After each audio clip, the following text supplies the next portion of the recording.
안녕하십니까. 태평양TV입니다. 오늘은 4월 22일 수요일입니다. 전세계 코로나 확진자는 260만 6,632명입니다. 코로나19로 사망 환자는 오늘 12시 기준으로 18만 2,113명입니다. 전 세계적으로 미국은 82만 9,392명 확진자, 사망자는 46,149명, 전날에 비해서 831명이 증가했습니다. 2위로는 스페인 20만 8,389명 확진자, 사망자는 2만 1,717명, 전날에 비해서 435명이 늘었습니다. 이탈리아 확진자 18만 7,327명, 사망자 2만 5,085명, 전날에 비해서 437명이 늘었습니다. 4위 프랑스 15만 8,050명, 사망자 2만 1,340명, 전날에 비해서 544명이 늘었습니다.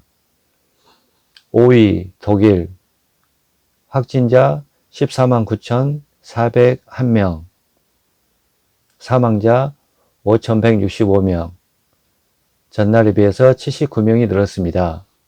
6위 영국 확진자 13만 3,495명, 사망자 18,100명, 전날에 비해서 763명이 늘었습니다. 7위 터키 확진자 9만 8,674명, 사망자 2,376명, 전날에 비해서 117명이 늘었습니다.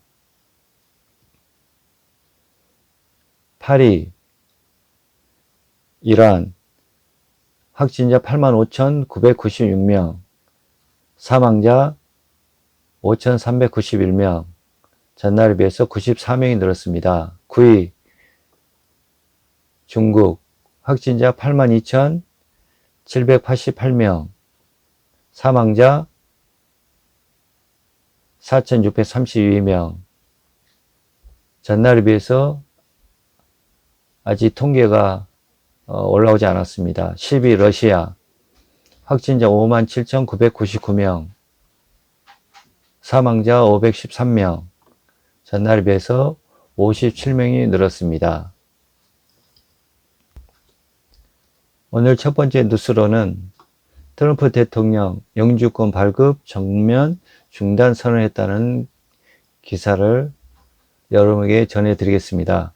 도널드 트럼프 대통령이 신종 코로나 바이러스 감염증 코로나19 사태를 이유로 60일간 영주권 신청과 발급을 전면 중단하는 이민 일시 중단 조치를 취한다고 밝혔습니다. 취임 후 줄곧 이민 규제를 강화해온 트럼프 대통령이 코로나19 사태를 빌미로 이 같은 극단적 이민 중단 정책을 들고 나오면서 당분간 영주권 신규 발급은 물론 신청 등 전면 올스톱될 우려가 나오고 있습니다. 트럼프 대통령은 21일 백악관 브리핑에서 코로나19 확산 방지를 위해 영주권 발급을 전면 중단하는 이민 제한 정책을 60일간 실시한다고 밝혔습니다. 트럼프 대통령은 이번 조치의 대상에서 단기 체류를 위한 비이민 비자 시청자나 외국인 농업 노동자들은 제외된다고 덧붙였습니다. 트럼프 대통령은 이번 조치가 코로나19 사태 동안 미국의 노동자를 보호하기 위한 것이라며 기한 연장 여부는 추후 결정하겠다고 말했습니다. 트럼프 대통령은 이 같은 내용을 담은 행정명령에 22일 서명할 계획을 밝혔습니다. 트럼프 대통령은 이에 앞서 지난 20일 밤 트위터에 올린 글에서 보이지 않는 적의 공격과 위대한 미국인들의 일자리를 보호할 필요성을 고려해 미국으로서의 이민을 일시적으로 중단시키는 행정명령을 내린 것으로 밝혔습니다. 워싱턴 포스트는 행정명령의 내용에 대해 외국인에 의한 감염 확산을 막는다는 명분 하에 거의 모든 이민을 중단한 내용이 될 것이라며 어떤 예외 규정이 포함될지는 확실치 않다고 보도했습니다. 그러면서 트럼프 대통령이 실제로 이민 중단 행정명령에 서명하면 미국 역사에서 전례가 없는 일이라고 전했습니다. 연방국무부는 지난해 46만 건의 이민 비자를 발급하고 58만 건의 영주권을 승인했는데 이번 조치로 당분간 미국 이민길이 전면 막히게 될 전망이다. 트럼프 대통령이 사실상 경제활동 정상화 방침과 어긋나는 이민 금지 카드를 꺼내든 것을 두고 대선 전략이라는 해석이 나오고 있어 거센 논란이 예상됩니다. 트럼프 대통령은 2016년 대선에서 반이민 고립주의를 앞세워 지지층을 결집시켰고 취임 후에도 정치적 위기 때까지 멕시코 장벽 건설 등을 돌파구로 삼았습니다. 민주당은 트럼프 대통령이 대선을 겨냥해 지지층의 반이민 정서를 자극하고 있다고 강력 반발했습니다. 민주당 내 히스패닉 의원 모임 의장인 호아킨 카스트로 하원 의원은 트럼프가 코로나19 대응 실패에 대한 관심을 딴 곳으로 돌릴 뿐만 아니라 위기를 이용해 자신의 반이민 의제를 밀어붙이는 권위주의적인 행동이라고 비난했습니다. 한편 NYT는 월요일 심화의 급작스러운 발표는 미국을 세계로부터 봉쇄하겠다는 광범위한 시도를 의미한다면서 어떤 법률적 근거로 이를 정당화할지는 불확실하다고 전했습니다. 트럼프 대통령이 취임 이후 내어놓은 각종 이민 규제 조치들과 마찬가지로 이번 행정명령을 두고서도 법적 소송전이 이어질 가능성도 제기되고 있습니다. 두 번째 소식은 스티븐 느무신 재무장관은 22일 신종 코로나 바이러스 감염증 코로나19 여파 대응과 관련 대부분의 미국 경제활동이 늦 여름에는 재개되기를 기대한다고 말했습니다. 로이터와 블룸버그 통신에 따르면 느무신 장관은 이날 폭스 비즈니스 네트워크와 인터뷰에서 우리는 경제의 일부를 다시 열 것이라는 환경 아래 움직이고 있다며 여름 후반부에 접어들 때까지 미국 경제 전체는 아니더라도 대부분이 문을 열기를 고대하고 있다고 말했습니다. 느무신 장관은 중소기업 등을 지원하기 위한 추가 예산 법안과 관련해서 6천만 명의 근로자가 중소기업 대출 프로그램의 도움을 받을 것으로 예상한다며 추가 자금이 충분하기를 희망한다고 말했습니다.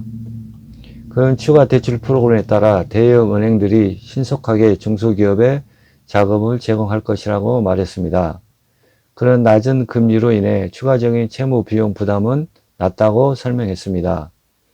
느무신 장관은 또 중소기업 대출 프로그램에 지원금을 신청해 배정받은 대기업 상당수가 제대로 인증을 받았는지 의문이라고 지적했습니다. 도널드 트럼프 행정부와 의회는 줄다리기 협상 끝에 중소기업 추가 대출에 중점을 둔 4차 지원 예산안에 합의했으며 상원은 전날 구두 투표를 거쳐 만장일치로 법안을 통과시켰습니다. 하원은 23일 회의를 소집해 법안을 논의할 전망입니다. 예산안은 중소기업의 직원급여 지급을 위한 대출인 급여 프로그램 PPP에 3,210억 달러, 하나로 약 395조 원을 비롯해 중소기업의 자금 융자 대출에 600억 달러, 병원 지원 750억 달러, 코로나19 검사 250억 달러 등 4,840억 달러로 구성됩니다. 의회는 지난달 말 처리한 2조 2천억 달러 규모의 경기 부양 법안에서 중소기업 지원에 3,500억 달러를 배정했지만 신청이 몰려 프로그램 시행 2주도 안 돼 거갈되면서 추가 지원의 필요성이 제기돼 왔습니다. 이 와중에 일부 대기업도 중소기업 지원금을 받아간 것으로 드러나 논란이 일었고 이에 미 정부는 대출 자격을 명시한 지침을 내놓기로 했습니다. 다음은 시애틀 로컬 뉴스입니다.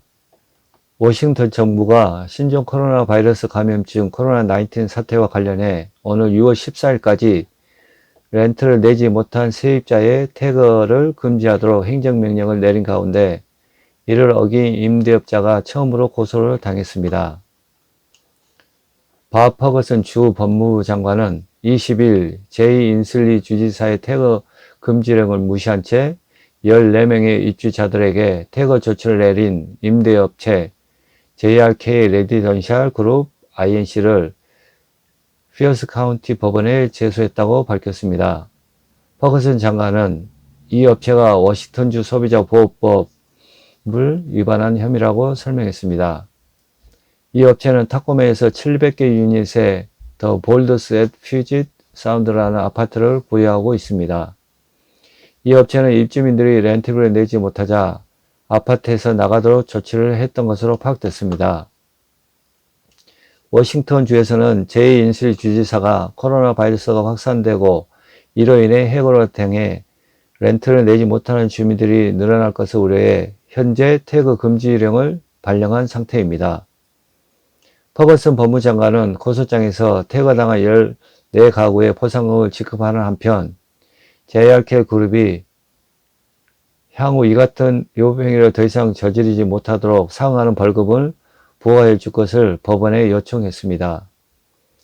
법무장관실에 따르면 지난 4월 1일 이후 650건에 달하는 세입자들의 고발을 접수했고 현재 이와 관련해 284개의 임대기업과 469명의 세입자들과 인터뷰를 진행 중이라고 밝혔습니다.